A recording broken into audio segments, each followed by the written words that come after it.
I didn't panic when I found the envelope taped under my truck's dashboard. My hands were steady as I peeled it away, feeling the weight of what had to be cash. Maybe drugs. I knew exactly who put it there. My son, Thomas. I sat there in my driveway in Oakville, Ontario, the November wind rattling the truck windows, and I made a decision that would change everything. I carefully removed the envelope, walked across the gravel to where Thomas's Honda Civic was parked, and I placed it in his glove compartment. Then I went inside, poured myself a coffee, and waited. 23 minutes later, I heard the sirens. Let me back up. My name is Richard, and I'm 64 years old.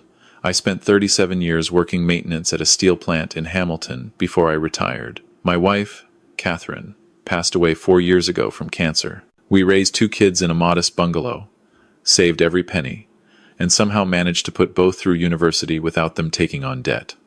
That was our gift to them, our legacy. Thomas is my youngest. He's 39 now, married to a woman named Vanessa who works in pharmaceutical sales. They have a 7-year-old daughter, my granddaughter Lily. For years, I thought I knew my son. I thought I understood the man he'd become. I was wrong. It started 3 months ago. Thomas asked to borrow my truck for the weekend. Said his car was in the shop. Something about the transmission. I didn't think twice about it. He'd borrowed the truck before when he needed to haul something from IKEA or pick up lumber for a project. I handed him the keys, told him to fill up the tank when he was done. When he returned it Sunday night, something felt off. Thomas was jittery, kept checking his phone every 30 seconds. When I asked if everything was okay, he snapped at me. "Yeah, Dad. Everything's fine. Why wouldn't it be?" Then he apologized quickly, said work was stressing him out, and left. The next morning, I found a small plastic bag wedged between the driver's seat and the center console. It was empty, but it had that distinctive residue, that chemical smell. I'd been around long enough to know what it was. My stomach dropped. I told myself it could have been from anyone. Maybe someone at the plant had used my truck and I'd never noticed. Maybe it wasn't what I thought it was. But deep down, I knew. The second time Thomas borrowed the truck was 6 weeks later. He called me on a Tuesday evening, said his car was acting up again, asked if he could use the truck Wednesday morning for a quick errand. I said yes. I always said yes to my son. This time, I paid attention. When he returned it that afternoon, I watched him from the living room window. He sat in the driver's seat for almost 5 minutes after parking, talking on his phone, looking around nervously. When he finally came inside, he was sweating despite the October chill. "Thanks, Dad," he said, handing me the keys. "You're a lifesaver. Anytime, son. That's what family's for." He hugged me. My boy hugged me, and I could feel him trembling. After he left, I went out to the truck with a flashlight. I checked everywhere. Under the seats, in the glove box, behind the sun visors. Nothing. I was about to give up when I noticed the carpet by the pedals was slightly lifted. I pulled it back and found a phone. Not a smartphone, one of those cheap prepaid burners you can buy at any convenience store. I turned it on. There were dozens of text messages, all in code. Numbers, addresses in Toronto, times. One message made my blood run cold. "Your old man's truck is perfect. Nobody checks a grandpa." I sat in that truck for an hour, reading through everything. My son was using my vehicle to transport drugs. The boy I'd taught to ride a bike. The kid who'd cried when we had to put down our dog Max. The young man I'd walked across the stage at his university graduation was a drug dealer, and he was using me as his cover. I didn't confront him. Not yet. I needed to understand the full picture. I put the phone back exactly where I found it, smoothed down the carpet, and went inside. I barely slept that night. Catherine's voice kept echoing in my head, something she'd said when the kids were teenagers and had gotten caught sneaking out. Trust is earned twice. Once when they're honest with you, and again when they fix their mistakes after they lie. Thomas hadn't been honest with me, but I was going to give him a chance to fix this. The next morning, I called him. "Thomas, I need to talk to you about something important. Can you come by the house this weekend?" There was a pause. "Sure, Dad. Is everything okay? We'll talk Saturday." Saturday came. Thomas arrived alone. He said Vanessa had taken Lily to her parents' place in Burlington. We sat in the kitchen. The same kitchen where Catherine used to make pancakes every Sunday morning, where we'd helped both kids with their homework, where we'd celebrated birthdays and holidays, and all the small moments that make up a life. I found something in my truck, I said. His face went pale. What do you mean? I slid the burner phone across the table. His hand shot out like he was going to grab it, then stopped mid-air. He looked at me with eyes I didn't recognize. There was calculation there, weighing options, deciding whether to lie or tell the truth. Dad, I can explain. Then explain. And he did, sort of. He told me he'd gotten involved with some people in Toronto, that he owed money from a business investment that went bad. He said these people offered him a way to pay it back. He swore it was just a couple of runs, just enough to clear his debt. He said he was done now, that it was over. Every word was a lie. I could see it in the way he wouldn't meet my eyes, the way his story kept changing small details. When I asked how much he owed, he said 20,000, then 30. Then he said he wasn't sure exactly. Thomas, I said quietly, you used me. You put me at risk. If the police had pulled you over, that's my truck. My name on the registration. I could have lost everything. I know, Dad. I'm sorry. I'm so sorry. I wasn't thinking clearly. And Lily? What about your daughter? What happens to her when this catches up to you? He started crying then. My son, nearly 40 years old, sobbing at my kitchen table like he was 7 again and had broken something valuable. I've messed everything up, he said. I don't know how to fix it. I wanted to comfort him. Every instinct I had as a father wanted to pull him into a hug and tell him we'd figure it out together. But something stopped me. Maybe it was the memory of finding that phone, of reading those messages that talked about my truck like it was just another piece of equipment.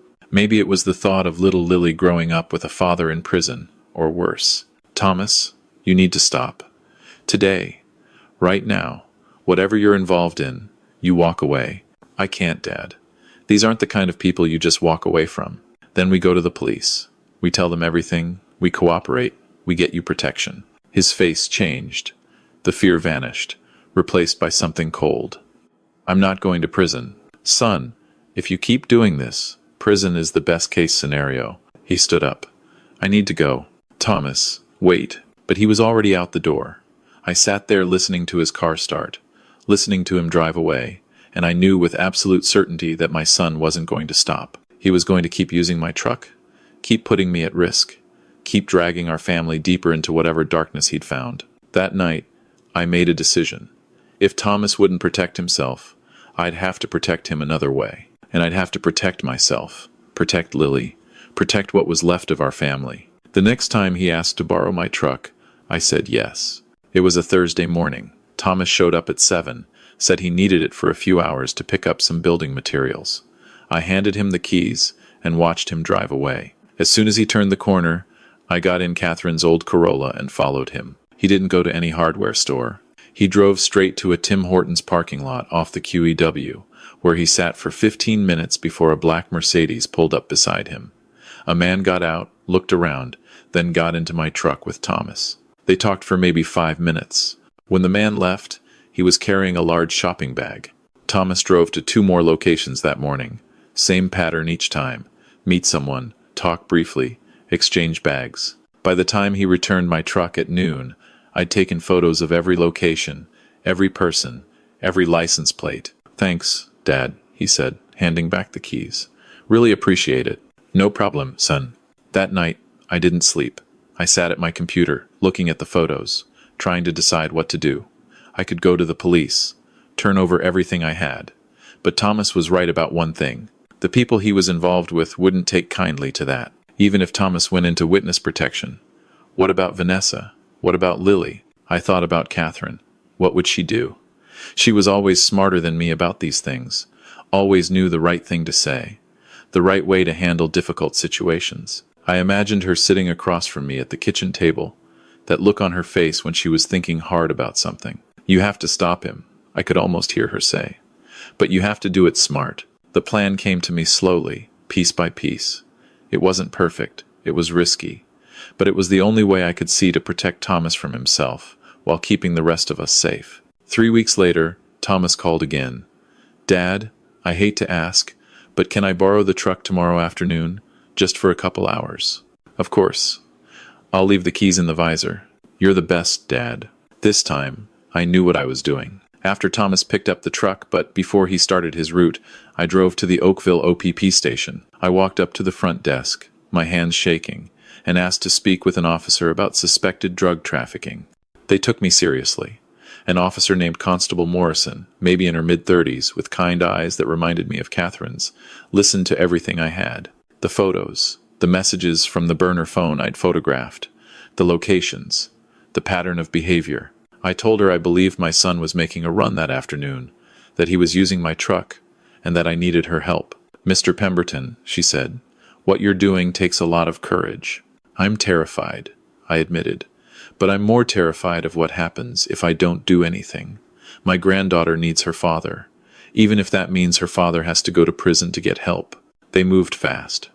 Constable Morrison brought in a detective, a man named Singh who specialized in drug trafficking. Within an hour, they had a plan. They'd intercept Thomas during his run, search the vehicle, make the arrest. They'd try to get him to cooperate, to give up the people above him in exchange for a reduced sentence. "We can't make promises," Detective Singh said, "but if your son cooperates fully, if he provides valuable information, the Crown Attorney will take that into consideration." "I understand.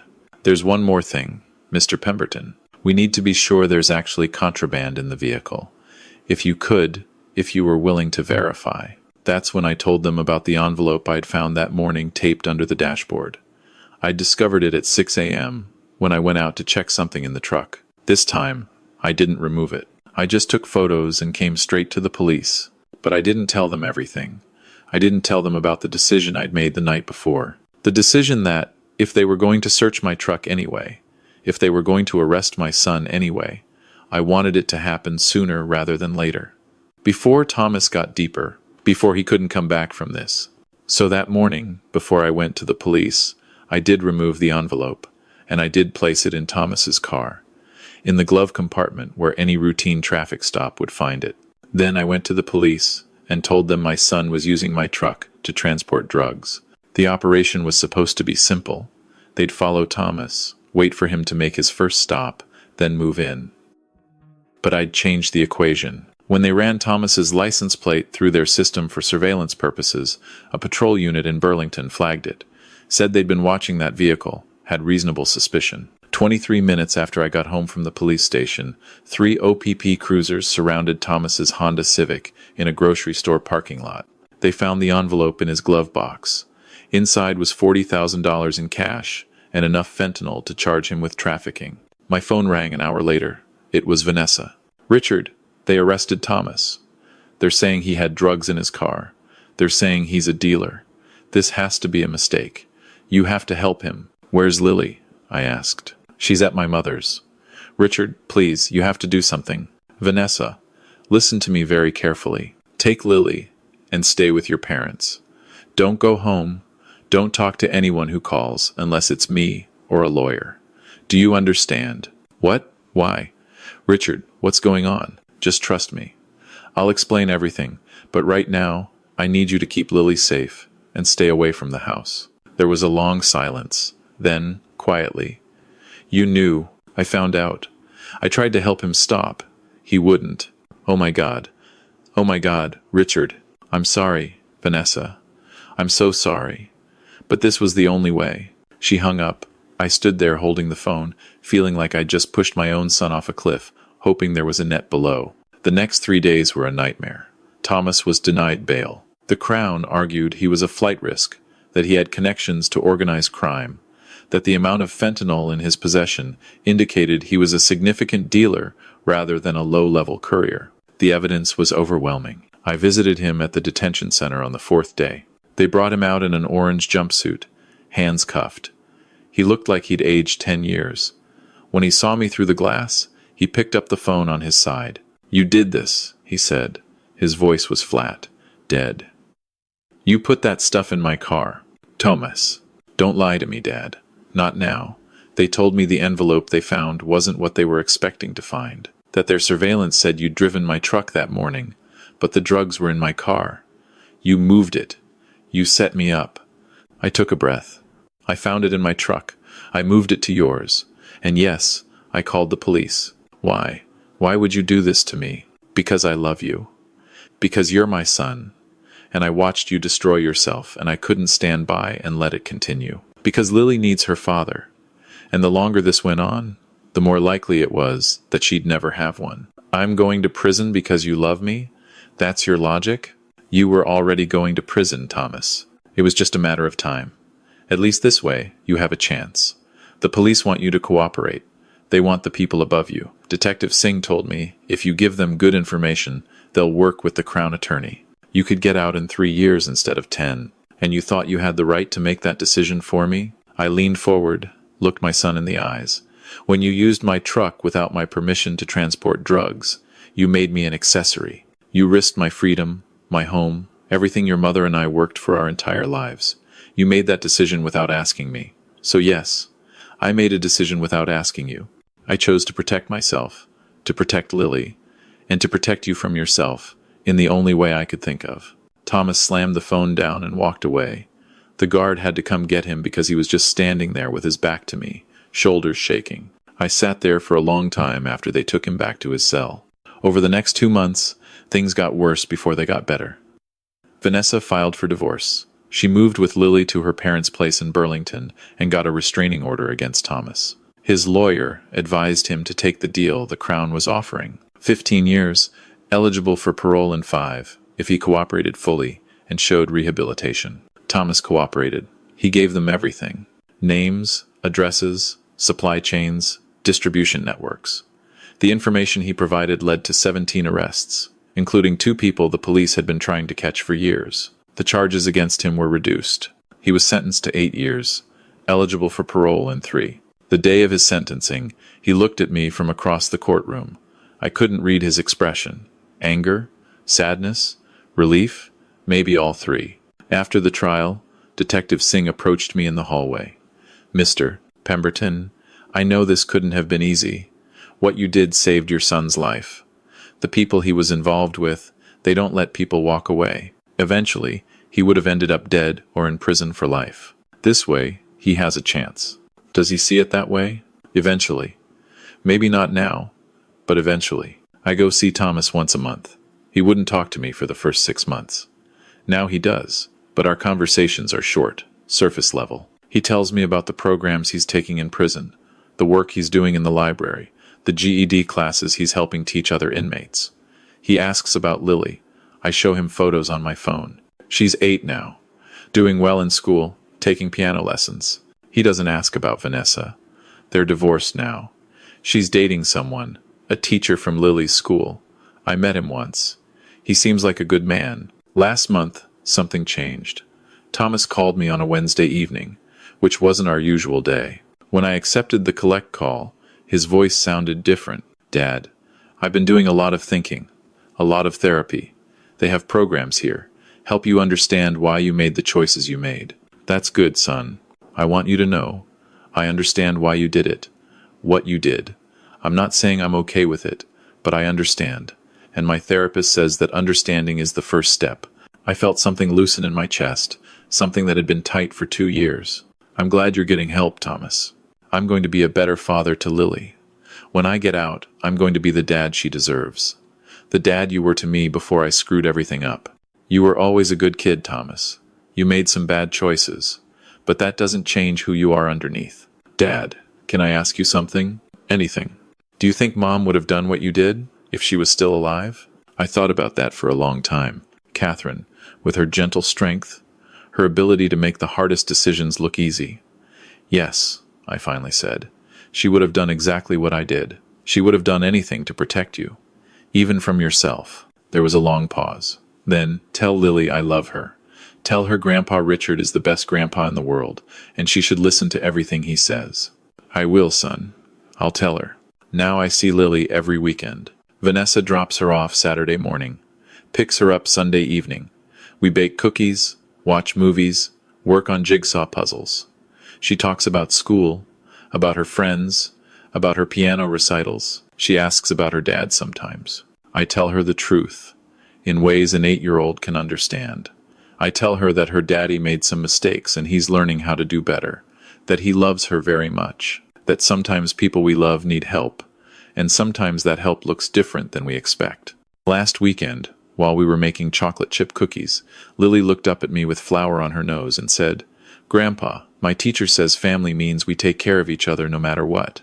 Is that true?" I thought about Thomas in prison, about the choice I'd made that put him there, about Vanessa rebuilding her life, about Lily growing up with her father behind bars, about Catherine, gone 4 years now, whose wisdom still guided me every day. Yes, sweetheart, that's true. But sometimes taking care of each other means making really hard choices.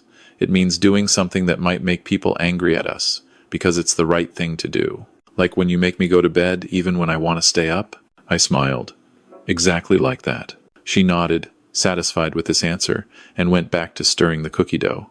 I learned something through all of this, something Catherine tried to teach me, but I only truly understood when I had to make the hardest decision of my life. Love isn't just about making people happy. Sometimes love means setting boundaries, even when those boundaries hurt. Sometimes love means letting someone face consequences, because consequences are the only thing that will save them. I think about that envelope often, the one I found taped under my dashboard, the one I moved to Thomas's glove compartment. People might judge me for that. They might say I betrayed my son, that I should have found another way. Maybe they're right. I'll never know. But I do know this. Thomas is alive. He's getting help. He has a chance to rebuild his relationship with his daughter. 5 years from now, he could be out on parole. He could have a life ahead of him. That wouldn't have happened if I'd done nothing. The people he was involved with don't offer retirement plans. Eventually, Thomas would have ended up dead in a ditch somewhere, or in prison for life with no possibility of parole. Or, worst of all, he would have gotten someone else killed. There's a photo on my mantle from Lily's 7th birthday, right before everything fell apart. Thomas is holding her on his shoulders, both of them laughing at something Vanessa said. Every time I look at it, I remember that father, that joy, and I hold on to the hope that somewhere inside the man in the orange jumpsuit at the detention center, that father still exists.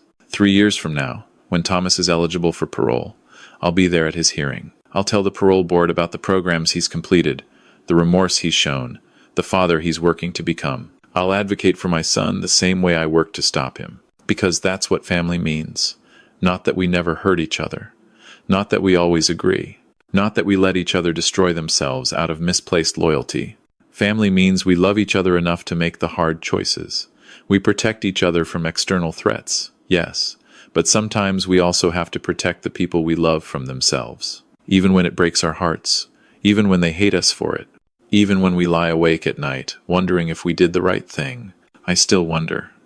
Probably always will. But when Lily hugs me goodbye on Sunday evenings, when Thomas calls me from prison to tell me about the positive changes he's making, when I think about Catherine and hope I made her proud, I think maybe I did. Maybe love isn't about keeping people happy. Maybe love is about keeping people alive long enough to find their way back to happiness. That's what I tell myself anyway. That's what lets me sleep at night. And that's the lesson I hope Lily learns as she grows up, the one I wish I could have taught Thomas before it was too late. Sometimes the people who love us most are the ones who won't let us fail, even when stopping us breaks their hearts. Trust your instincts about the people you love. If something feels wrong, it probably is. Address it directly, honestly, and quickly.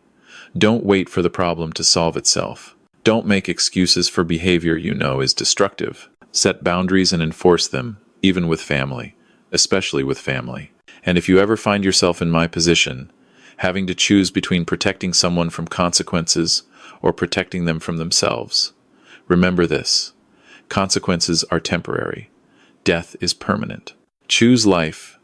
Choose the hard conversation. Choose intervention over enabling. Choose love that looks like disappointment now over regret that lasts forever. That's my story. That's what I did. Whether it was right or wrong, I'll let God judge when my time comes. For now, I just keep showing up. For Lily, for Thomas, for the family Catherine and I built together. Because at the end of the day, that's all we can do. We show up. We make the best choices we can with the information we have. We love imperfectly, parent imperfectly, forgive imperfectly, and we hope it's enough.